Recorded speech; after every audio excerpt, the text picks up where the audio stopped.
मान लीजिए हमारे देश का एक दुश्मन देश के साथ युद्ध हो गया और हमारी तरफ से जो युद्ध का संचालन कर रहे हैं उनमें से एक व्यक्ति उठकर कहते हैं क्यों ना हम दुश्मन देश के शहरों पे बम गिरा दें, इससे दुश्मन देश कमज़ोर पड़ जाएगा और हम जल्दी जीत जाएंगे। युद्ध अगर लंबा चला तो हमारे सैनिकों की जान जाएगी, हमारा खूब नुकसान होगा। बट आप कुछ निर्णय ले उससे पहले दूसरी तरफ की बात सुन लीजिए। अब दुश्मन देश में भी ऐसा ही कोई चर्चा हो रही है कि क्यों ना बम्बई, दिल्ली जैसे शहरों पर बम गिरा दिया जाए, जिससे भारत के इरादे कमज़ोर पड़े और भारत भी कमज़ोर पड़ जाए।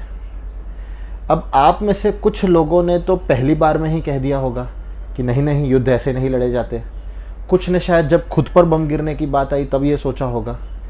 बट अंत तक अधिकतम लोगों ने सोच लिया होगा कि युद्ध ऐसे नहीं लड़े जाते। युद्ध के सदैव नियम होते हैं और युद्ध को नियम की तरह ही लड़ना चाहिए, नहीं तो युद्ध में और आतंकी हमले में कोई फ़र्क नहीं रह जाता। नमस्कार, मेरा नाम है मनीष पुरोहित और आप देख रहे हैं the thought matrix. Thought matrix पर आज हम शुरू करने जा रहे हैं कि हिंदी की नई सीरीज़ जिसका नाम है समझे बाबू।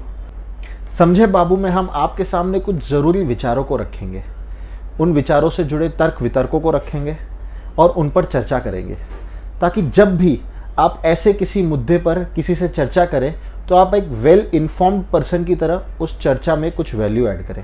आज का हमारा पहला एपिसोड है रूल्स ऑफ वॉर पे, यानी युद्ध के नियम।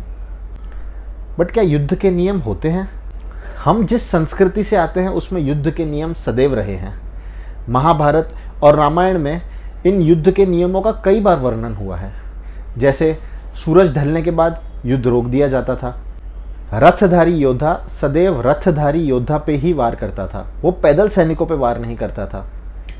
युद्ध में कभी ऐसे अस्त्र शस्त्रों का यूज़ नहीं होता था जिससे भारी तबाही हो।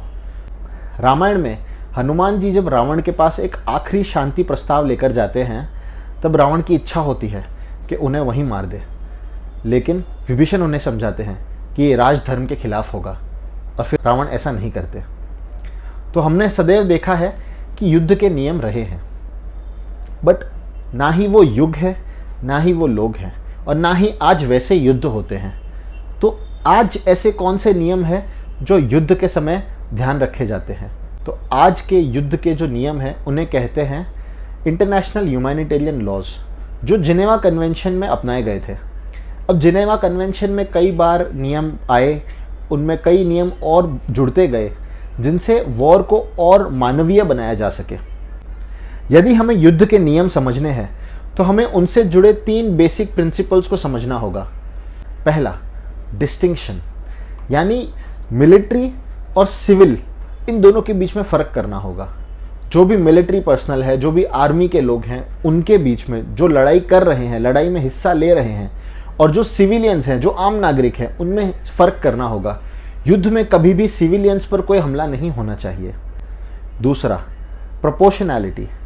प्रोपोर्शनैलिटी का प्रिंसिपल कहता है कि युद्ध के दौरान प्रोपोर्शनैलिटी को हमेशा ध्यान रखा जाए। जहाँ पे भी मिलिट्री ऑब्जेक्ट पर हमला हो रहा है उस समय देखा जाए कि उससे भारी नुकसान किसी सिविलियन को ना हो जाए। ऐसा ना हो कि 10 जवानों को मारने के लिए जो हमला हुआ है उससे 100 सिविलियन मर जाए। इस चीज़ का ध्यान रखना बहुत ज़रूरी है। तीसरा नियम है प्रिकॉशन, यानी जब भी युद्ध की नीति बने, जब भी कोई अटैक करने का प्लान बने, उसे बहुत ही सावधानी से बनाना चाहिए ताकि जो टारगेट है वहाँ सिविलियंस की मौत ना हो। यदि अगर अटैक के पहले पता चल जाए कि जो टारगेट है वो एक सिविलियन स्ट्रक्चर है या वो सिविलियन एरिया है तो उस अटैक को तुरंत रोक देना चाहिए। अब इन तीनों बेसिक प्रिंसिपल्स से निकलकर सारे नियम आते हैं। हमने नियमों को 5 ब्रॉड कैटेगरीज में डिवाइड कर दिया है ताकि उन्हें समझना आसान हो जाए। तो आइए देखते हैं वो कौन सी 5 कैटेगरीज हैं। पहली कैटेगरी है सिविलियंस। सिविलियंस से जुड़े नियम कहते हैं कि हमें युद्ध में आम नागरिकों को कोई नुकसान नहीं पहुंचने देना चाहिए।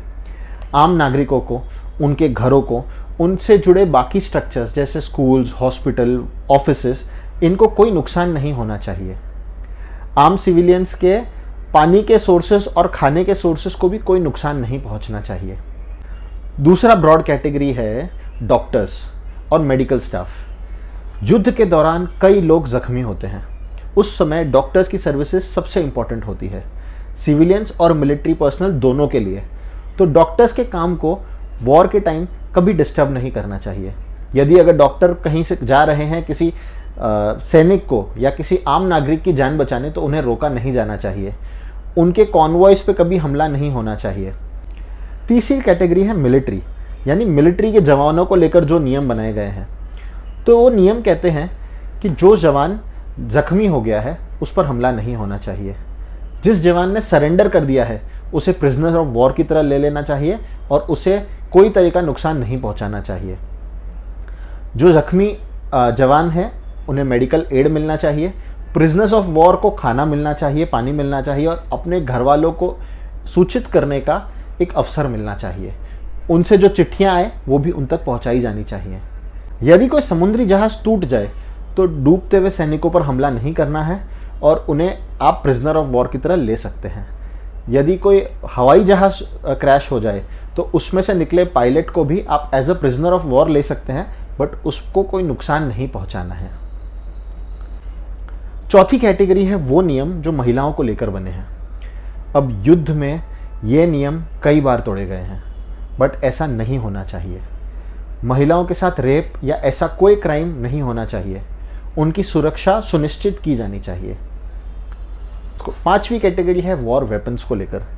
युद्ध हथियारों से लड़ा जाता है, बट कौन से वेपन को कहाँ यूज़ करना है इस चीज़ का चयन बहुत सोच समझकर किया जाना चाहिए। Weapons of mass destructions, chemical weapons, इन सब का यूज़ बैंड है। ये कभी यूज़ नहीं किए जाने चाहिए। इन नियमों का पालन हर युद्ध में होना चाहिए। बिना नियमों के लड़ा गया युद्ध, जहां आम नागरिकों को नुकसान पहुंचाया जा रहा है, महिलाओं का शोषण हो रहा है, वो युद्ध नहीं, एक आतंकी हमला है। अब अगर आप सोच रहे हैं कि अमेरिका, रूस ऐसे देश जब हमला करते हैं तो वो तो किसी नियम को नहीं पालते। अमेरिका ने जब नॉर्थ कोरिया पे हमला किया था 1950s में, पूरे नॉर्थ कोरिया को तबाह कर दिया था। जापान पे केमिकल बॉम्ब्स गिराए गए थे। मिडिल ईस्ट में होने वाले युद्ध में कौन से नियम पाले गए थे? क्या रूस आज यूक्रेन युद्ध में नियम का पालन कर रहा है? ऐसा कई बार होता है जब ताकतवर देश अपनी ताकत का और ग्लोबल ऑर्डर में अपनी पोजीशन का गलत फ़ायदा उठाते हैं। बट अब वक्त बदल गया है। पहले मिलिट्री के बाद युद्ध का जो सबसे बड़ा वेपन हुआ करता था वो था मीडिया, और मीडिया में भी लिमिटेड न्यूज़ कवरेज हुआ करती थी। आज सोशल मीडिया का ज़माना है। हर कैमरा पकड़ा हुआ आदमी एक रिपोर्टर है और कोई वॉर क्राइम छुप नहीं सकता। पहले जहां कुछ देश पावरफुल थे, आज ऐसे कई देश हैं जो अपनी आवाज़ उठाने के लिए सक्षम हैं। हमारी पहली कोशिश ये होनी चाहिए कि युद्ध कभी हो ही ना, बट अगर आत्मरक्षा के लिए युद्ध करना भी पड़े तो उसमें युद्ध के सारे नियम पालन किए जाए। युद्ध को जितना मानवीय बनाए रख सकें उतना रखा जाना चाहिए। इंटरनेशनल ह्यूमैनिटेरियन लॉज को तोड़ा नहीं जाना चाहिए। समझे बाबू? इस वीडियो को अंत तक देखने के लिए धन्यवाद। अगर कोई गलती हो गई हो तो माफ़ कर दीजिएगा। इस चैनल को सब्सक्राइब करना ना भूलिएगा। Thank you.